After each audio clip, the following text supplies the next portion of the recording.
Am I ruining marketing? Don't be so hard on yourself. Here's the thing, AI is here to stay. Stay here, I'll be back. And if you don't start using it in your life and in your business, you're gonna fall behind.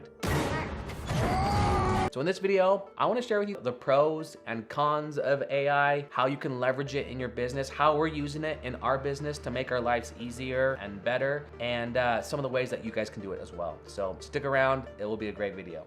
Excuse me, which of these products would you recommend?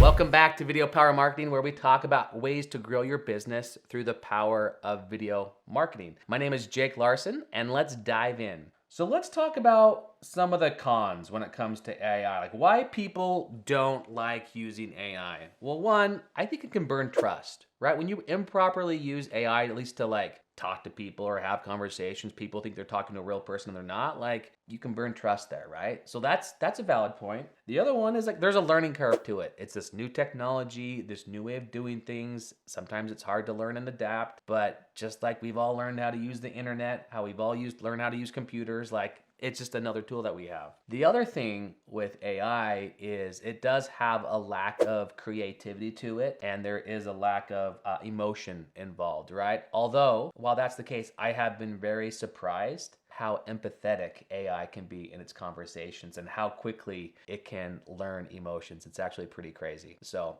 that part is getting better. So what would be the pros of AI?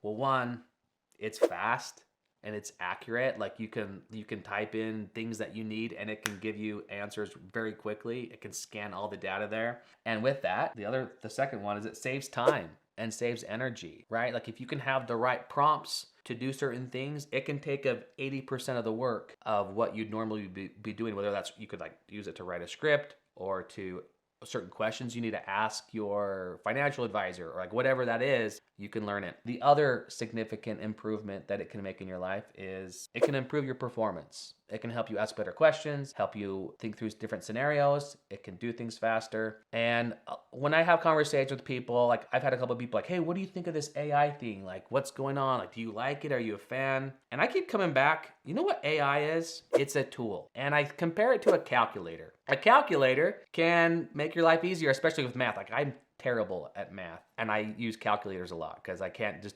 compute those numbers in my head, but it does make my life easier.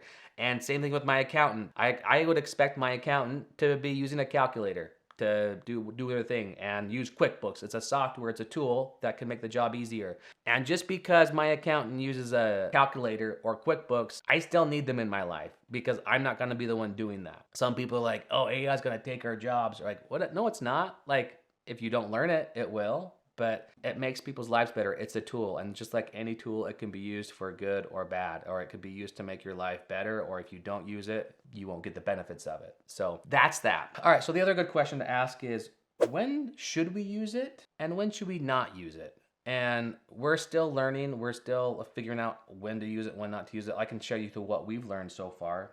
But when not to use it, I don't like to use it to maintain conversations. I think in marketing, the goal of marketing is to create messages that build trust, that create conversations. And so you could use AI to create the conversation, but when it comes to maintaining and having one, I think that there still needs to be a high human touch element to it. But that could be, my opinion could be swayed. Now, before I get to the other ways on when to use it and when not to use it, we do have a lot of cool tools that we have. We have a lot of marketing resources. We have trainings, we have calculators. We're creating some AI prompts as well. If you are interested in that and would like to explore and use those tools, click on the link and get started.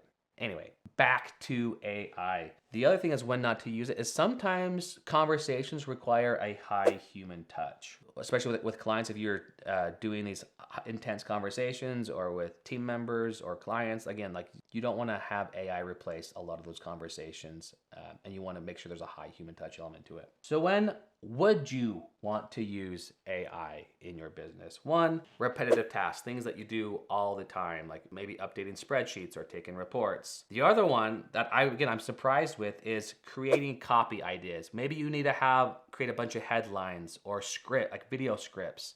You can put the prompts in and it can create all those. And at least give you some ideas, right? Like we've used it to idea generation where we can tweak stuff that's already created rather than coming up with something from scratch. We can just modify what's already there. And that's been really valuable for us. Voiceovers.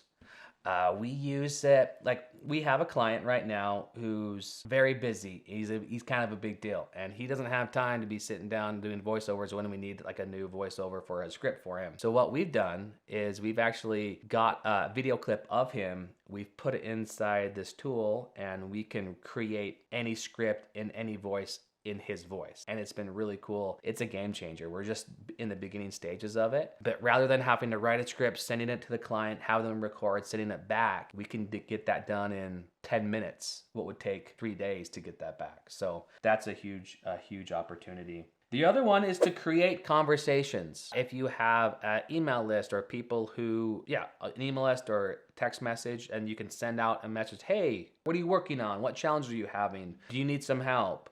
Like those prompts are great ways to start conversations, but once you have a human reaching back, again, I like to have a human having an actual conversation, but to at least start a conversation, that's an opportunity right there.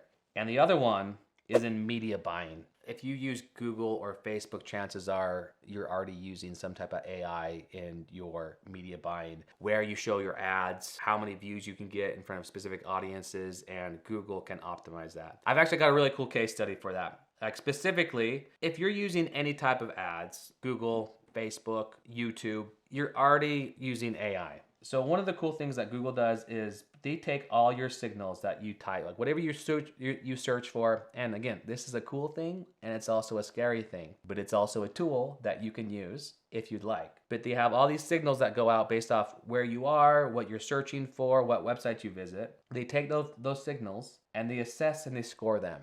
And they say, who are these types of people? And then they put them in segments. Hey, look, based off what this person is searching for, this person's looking to buy a house. This person just started a business. This person's about to get married. This person just bought a dog. Like they kind of know what you're doing and what you're looking for because you tell them every day based off your search results. So they can do that. And then it's like, hey, we got a person who's interested in buying a house. Hey, I help people buy a house. Let's put the message in front of them. It's a really highly relevant situation that could be huge for your business. So that's one example on how you can use marketing in your business. The other cool thing that we did is we had a client that, this is right when AI was coming out with Google. It was called target cost per acquisition, where you basically tell Google, hey, I want to get a buyer and I'm willing to spend $100 to get a buyer because you know that a customer to you is worth $300, right? So you can kind of put your numbers in. And this client came to us and they said, hey, we want to get a buyer. We're willing to spend $60. This is the target CPA. We're willing to spend $60 to get a customer. That's our goal. If we can do that, we're going to spend a lot more money. We have a way of getting the marketing dollars back, right? At this time, Google came out with this new target cost per acquisition where it's like you just put the video in front of these a huge group of people, not targeted at all, and let's show them the ad. And we can find the buyers. So we did this. The first day we spent $300. We got one customer for $300. Remember, like the goal is to get a $60 cost per buyer. So like we're losing money day one, which is normal. Day two, we spent $300. We got 2 customers for a cost per acquisition of $150. Day 5, we spent just like $300 again. We got a cost per acquisition of $98. Like, so it's starting to come down, but I'm still a little nervous. Like, are we going to be able to get a $60 cost per buyer? The other thing to keep in mind is our ad group, we're just showing this to males 18 to 24. There's no interest targeting layered involved. So day 5, I'm getting a little nervous. Day 12, we finally got around a $60 CPA. We spent $600, but like we finally narrowed it down. Google's AI was doing its thing. It was really exciting and really cool. Then by day 20, we were spending $3,000 a day. Our cost per customer was down to $41. So again, we're breaking the records, and the client's like, awesome. We got this magic combination of the right video, the right audience, the right offer. Let's spend more money. And that's when marketing and ads become really fun. So again, that's how you can use the power of AI in your marketing. So I want to encourage you, if you haven't already, to just try it out. Go to ChatGTP, play around with it, experiment with it, and see if it's useful or not. If it is, use it. And whatever's not useful, don't use that. If it's costing you relationships and costing you business, don't do it. But if it's also making your life easier, I say go for it. So hope this video was helpful. And if you want to go deeper on how to write a good ad that will get you customers, check out this next video and you'll enjoy it, I think. But you won't know until you watch and play it. And I'll see you there.